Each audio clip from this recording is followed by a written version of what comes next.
Assalamualaikum warahmatullahi wabarakatuh. Kita hari ini belajar terkait dengan alur pendaftaran pasien rawat inap serta penunjangnya. Kalau di pertemuan sebelumnya kita sudah membahas terkait dengan bagaimana sih prosedur serta alurnya untuk penyelenggaraan proses registrasi serta identifikasi di rawat jalan.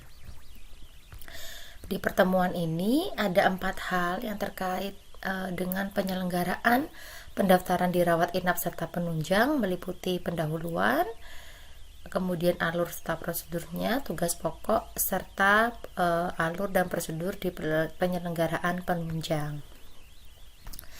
Secara definisi hampir sama dengan proses pendaftaran serta penyelenggaraan registrasi di rawat jalan. Kalau di rawat inap, di sini mahasiswa PMIK harus tahu bahwasannya dalam penyelenggaraan penerimaan pasien di rawat inap dilaksanakan oleh petugas pendaftaran untuk memberikan layanan proses pendaftaran kepada seluruh pasien yang akan rawat inap atau opnam. Nah, pasien tersebut akan mendapatkan pelayanan medis serta tinggal di suatu ruangan perawatan yang menempati tempat tidur pasien untuk mendapatkan pemeriksaan serta perawatan dan pengobatan oleh dokter ataupun tenaga kesehatan yang lainnya yang bertujuan pada proses pengobatan atau perawatan kuratif yang diselenggarakan oleh petugas yang bekerja di rumah sakit. Kemudian tugas pokok yang harus diperhatikan oleh PMIK di sini yaitu yang pertama menerima pasien berdasarkan admission note. Apa itu admission note? Admission note adalah surat pengantar yang ditulis atau dibuatkan oleh dokter yang bertanggung jawab kepada pasien sebagai dasar kenapa pasien tersebut harus dilakukan pemeriksaan di ruang rawat inap. Nah, setelah pasien membawa admission note, maka petugas pendaftaran di bagian rawat inap akan mengedukasi serta memberikan informasi kepada keluarga pasien untuk menentukan kelas perawatan. Misalnya, dalam suatu rumah sakit terdapat 4 jenis kelas perawatan. Ada kelas 3, kelas 2, kelas 1, serta kelas VIP atau kelas yang spesial ya, presidensial dan lain sebagainya. Kemudian, petugas tersebut wajib menjelaskan fasilitas-fasilitas yang akan diterima dari masing-masing kelas perawatan atau bangsal yang dituju. Setelah petugas menjelaskan tipe atau jenis kelas perawatannya, yang ketiga, petugas wajib menjelaskan tarif layanan serta fasilitas-fasilitas apa saja yang akan diterima pasien tersebut atau keluarga selama pasien tersebut dirawat. Setelah ada edukasi, yang keempat, petugas menyiapkan formulir-formulir rawat inap yang sesuai dengan kasus penyakitnya atau kelas perawatan yang akan diterimanya. Kemudian setelah ada komunikasi 2 arah antara pasien dengan keluarga pasien, petugas akan mengantarkan pasien tersebut ke bangsal bersama rekam medis rawat inap. Dan yang terakhir, apabila terjadi suatu mutasi atau perpindahan pasien, maka akan ada informasi kepada keluarga pasien. Lalu juga ada informasi bagi pengunjung yang memerlukan informasi terkait dengan pasien yang dirawat. Jadi di admission note itu tidak hanya menyelenggarakan proses penerimaan saja, tetapi juga menyediakan informasi perihal mutasi serta lokasi pasien yang dirawat. Lalu apa saja unit yang terkait dengan penyelenggaraan pendaftaran di rawat inap? Yang pertama ada fungsi pelayanan klinis di gawat daruratan serta rawat jalan. Karena pasien yang mendaftar di rawat inap berasal bisa dari rujukan, yang kedua bisa berasal dari unit rawat jalan ataupun UGD. Oleh karena itu, informasi klinis dari UGD maupun rawat jalan itu wajib disertakan. Karena pada pelayanan tersebut petugas bertanggung jawab terhadap pencatatan klinis atau informasi terkait dengan surat perintah atau admission note yang tertuang di dalam rekam medisnya. Yang kedua ada fungsi pelayanan rawat inap. Nah, fungsi tersebut yaitu bertanggung jawab pada proses pencatatan dari hasil pemeriksaan klinis serta pencatatan kegiatan pengobatan serta perawatan yang tertuang di dalam rekam medis rawat inap. Yang ketiga ada fungsi pelayanan rekam medis di tempat pendaftaran pasien rawat jalan atau TPPRJ yang juga bertanggung jawab dalam menyimpan kartu indeks utama pasien apabila masih menyelenggarakan rekam medis manual. Dan yang terakhir ada fungsi assembling yang bertanggung jawab terhadap penyediaan formulir-formulir baru rawat inap meliputi dari penerimaan sensus harian rawat inap atau SHRI serta ketersediaan rekam medis rawat inap setiap hari untuk dilakukan proses analisis serta proses assembling atau perakitan. Lalu formulir apa yang harus disediakan atau digunakan? Yang pertama harus tersedia kartu berobat pasien, yang dimana kartu tersebut diserahkan kepada pasien atau keluarga pasien. Yang kedua, harus tersedianya kartu indeks utama pasien yang berfungsi untuk sebagai alat pencatatan dan diserahkan kepada TPPRJ atau tempat pendaftaran pasien rawat jalan. Yang ketiga, petugas PMIK wajib menyediakan formulir-formulir rekam medis rawat inap untuk dilengkapi ya apabila pasien tersebut telah diterima guna sebagai bentuk monitoring hasil pelayanan atau suatu tindakan klinis yang diperoleh selama pasien itu dirawat. Yang keempat, harus tersedianya buku register pendaftaran pasien rawat inap, ada buku catatan penggunaan nomor RM. Nah, buku catatan ini berguna sebagai kontrol dokumen supaya tidak terjadi yang namanya duplikasi atau penomoran ganda pada rekam medis pasien. Yang berikutnya, ada buku sebagai informasi terkait dengan mutasi pasien atau pasien pindah, pasien dikeluarkan, dipindahkan, atau pasien meninggal. Serta buku laporan kegiatan pendaftaran dirawat inap. Nah, PMIK di sini tidak hanya menerima pasien, tetapi ada beberapa buku serta formulir yang harus disiapkan sebagai bentuk monitoring adanya kegiatan di admission note atau pendaftaran rawat inap, serta formulir-formulir yang berkaitan dengan unit-unit yang lainnya. Nah, ini contoh buku register manual apabila nanti teman-teman mahasiswa menemukan suatu layanan rekam medis yang masih manual. Kemudian ini contoh formulir atau register untuk pasien rawat inap secara elektronik. Jadi ada nomor RM-nya, ada nomor KK, ada data demografi ya.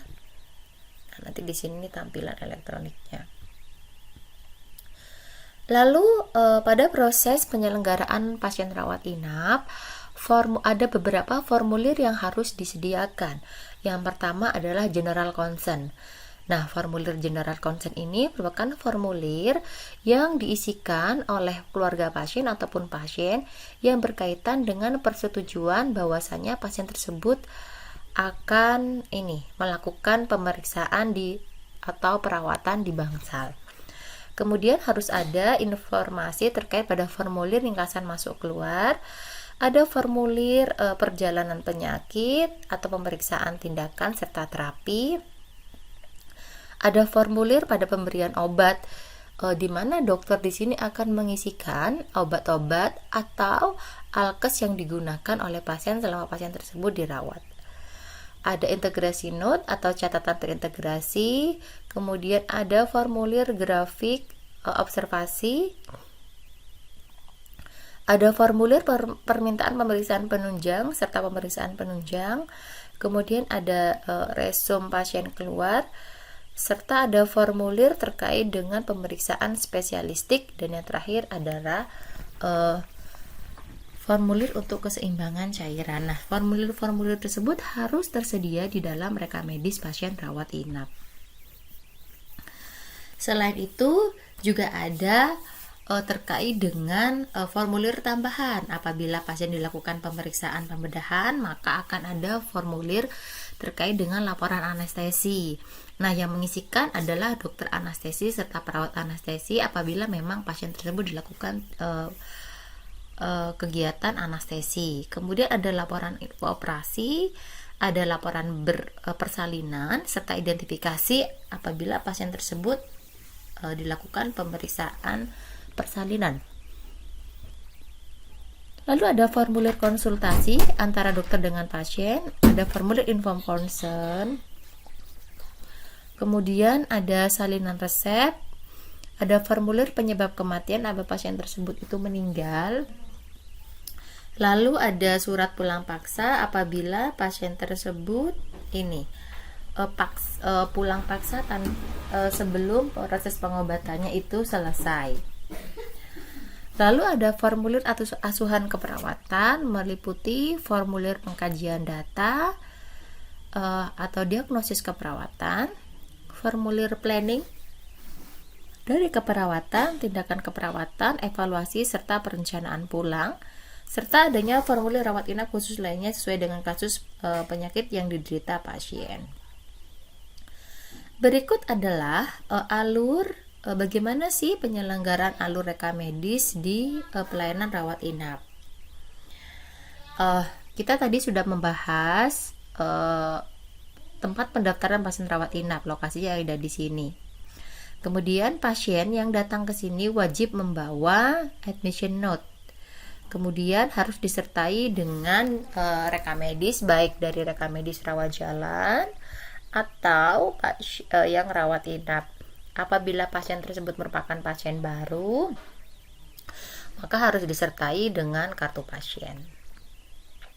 Nah, setelah dilakukan proses pengecekan di TPPI rawat inap, petugas akan melakukan pemeriksaan. Apabila dibutuhkan pemeriksaan atau pelayanan penunjang, maka pasien akan diarahkan untuk meminta formulir terkait dengan permintaan pelayanan penunjang. Apabila tidak, maka pasien akan dirujuk. Jadi pasien yang dirujuk di sini bisa dikatakan dia akan dialihkan ke pasienkes yang lainnya atau tidak. Jika kondisinya iya, maka akan diberikan surat rujukan yang dibawa oleh pasien. Jika pasiennya tidak, ada dua kategori lagi, bisa dikatakan hidup ataupun meninggal. Jika pasiennya misalnya keluar meninggal, maka akan dibuatkan yang namanya surat keterangan kematian.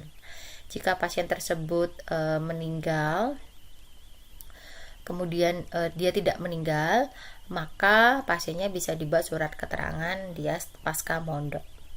Lalu di sini ada yang nanti setelah pasien tersebut pulang, rekam medisnya akan dikembalikan oleh perawat atau petugas yang ada di bangsal ke bagian unit rekam medis. Selanjutnya akan dibuatkan proses registrasi rawat inap dan dibuatkan sensus harian rawat inap. Nah, di sini untuk alur dokumen pasien rawat inap, sebenarnya pada pemeriksaan serta pengobatan yang dilakukan oleh pasien di bangsal juga ada informasi terkait dengan penyelenggaraan fungsi serta prosedur di pelayanan penunjang. Nah, contohnya di sini ada proses pemeriksaan, ada proses pencatatan dari hasil pemeriksaan penunjang, lalu hasilnya akan ditempel di dalam rekam medis pasien tersebut atau diserahkan. Ada yang dibawa oleh pasien, tetapi salinannya akan ditempel atau informasinya diinformasikan di dalam rekam medis pasien rawat inap. Nah, setelah pasien tersebut pulang, maka rekam medisnya ditunggu. akan dikembalikan ke bangsal. Nah, ke ruang rekamedis, mohon maaf. Nah, setelah pasien tersebut sudah pulang, RM-nya baru akan dilakukan proses pengolahan.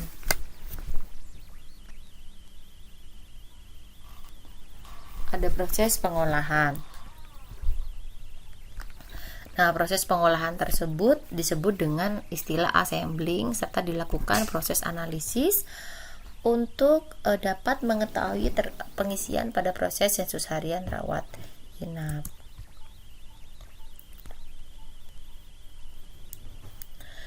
Sebenarnya mahasiswa di sini tinggal membuat konsep apa yang membedakan antara proses pendaftaran di rawat jalan, rawat inap, ataupun di gawat darurat.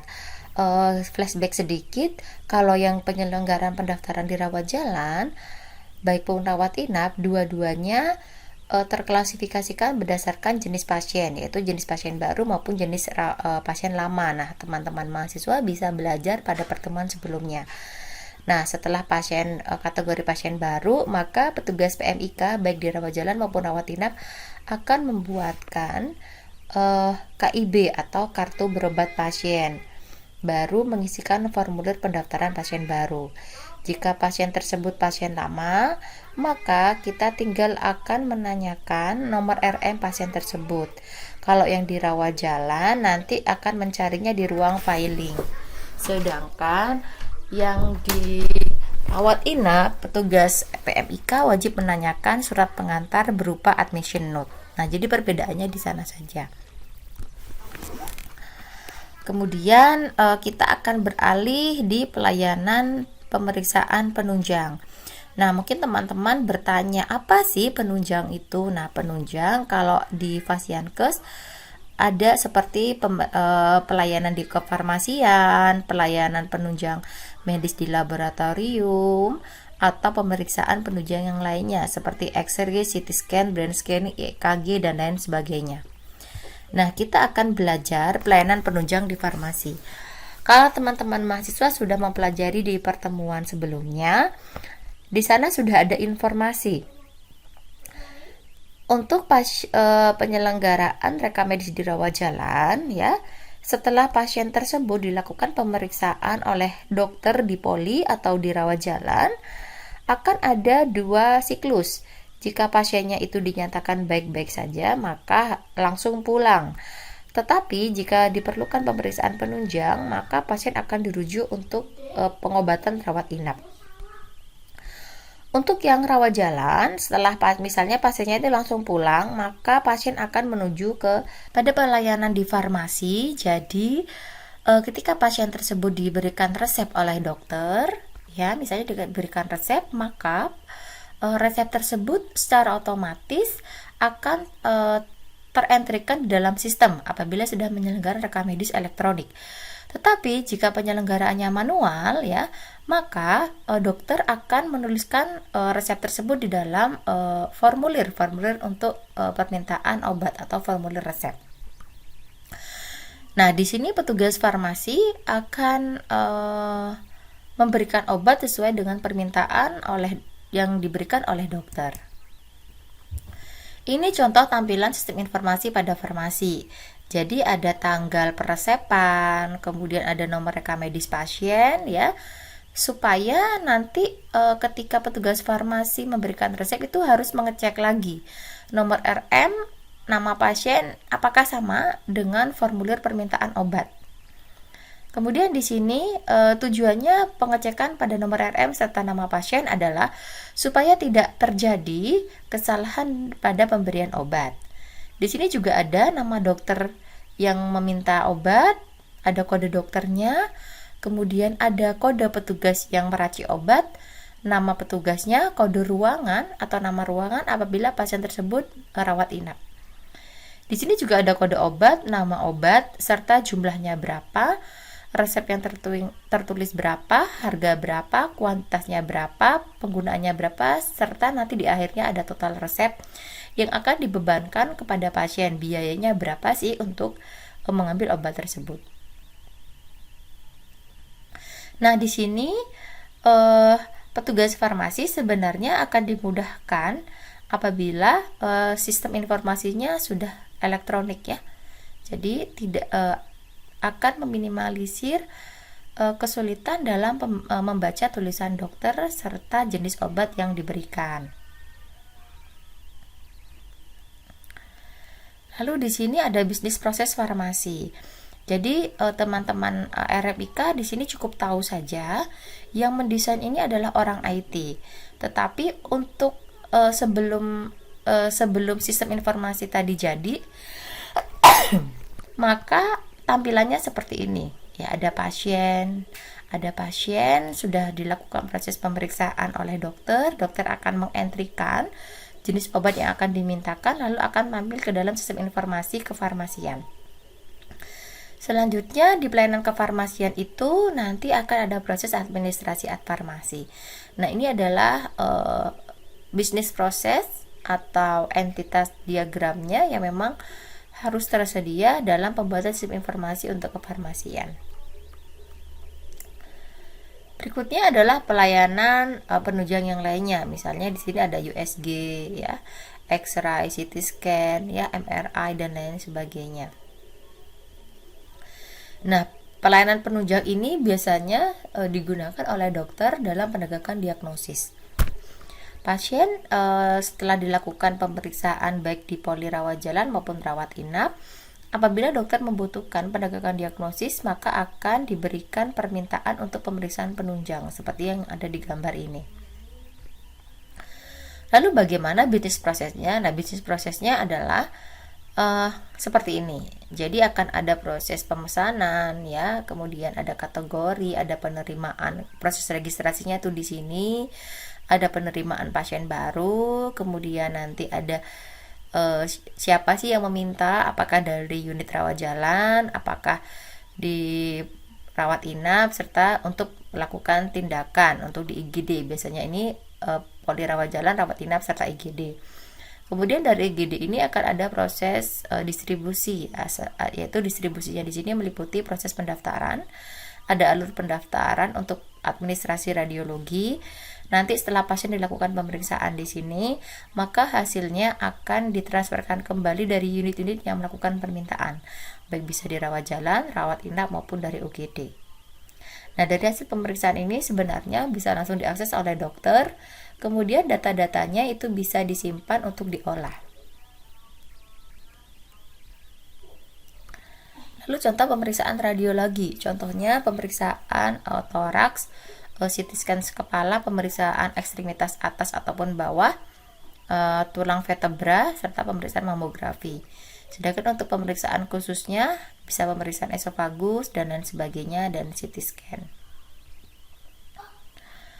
Lalu selain tadi ya ada pemeriksaan kefarmasian, ada pemeriksaan penunjang ronsen, di sini juga ada pemeriksaan laboratorium. Nah, pemeriksaan laboratorium digunakan juga sebagai bentuk pemeriksaan penunjang dalam penegakan diagnosis dokter. Contohnya misalnya pemeriksaan feses, darah, urin dan lain sebagainya. Hampir sama, ada proses pendaftaran, kemudian ada permintaan pemeriksaan penunjang baik dari IGD, rawat jalan maupun rawat inap. Lalu di sini ada persiapan pemeriksaan. Nah, pemeriksaan penunjang feses, urin dan lain-lainnya dilakukan di laboratorium. Lalu ada uji sampel atau spesimen oleh petugas. Nanti hasilnya akan dilaporkan ke dalam sistem informasi. Secara otomatis hasilnya tersebut akan diinfokan kembali ke unit yang meminta. Tadi ada UGD, rawat jalan maupun rawat inap. Nah, sebenarnya semua data penunjang itu bisa dilakukan proses pengolahan data untuk pengambilan keputusan. Nah, contoh pemeriksaan laboratorium seperti ini. Nah, semua hasil pemeriksaan laboratorium akan tertuang di dalam rekam medis pasien. Nah, ini contohnya formulir permintaan ya, permintaan laboratorium. Ini contoh tadi ya pemeriksaan penunjang apabila terjadi suatu kecelakaan di rawat darurat. Jadi seperti ini, lalu dilakukan pemeriksaan penunjang, rehabilitasi medis dan lain sebagainya. Ini contoh rehab medis di okupasi terapi ya. Nah, contoh tindakan rehabilitasi medis tadi ada exercise, heating, elektrik, dan lain sebagainya. Nah, sebenarnya untuk semua pemeriksaan penunjang, salah satunya seperti gizi, itu juga harus mendapatkan pengantar dari dokter yang melakukan pemeriksaan. Misalnya untuk pasien yang diet, pemeriksaan penunjang untuk pasien diabetes mellitus dan lain sebagainya. Nah, ini contohnya ya pemeriksaan penunjang. Contoh permintaan diet gizi misalnya untuk terapi nutrisi oral, enteral, parental, serta kombinasi. Nah, udah selesai untuk pertemuan kali ini. Semoga dapat membantu mahasiswa untuk membedakan antara penyelenggaraan rekam medis di UGD, rawat jalan, rawat inap, serta penunjang. Kurang lebihnya mohon maaf. Saya tutup. Assalamualaikum warahmatullahi wabarakatuh.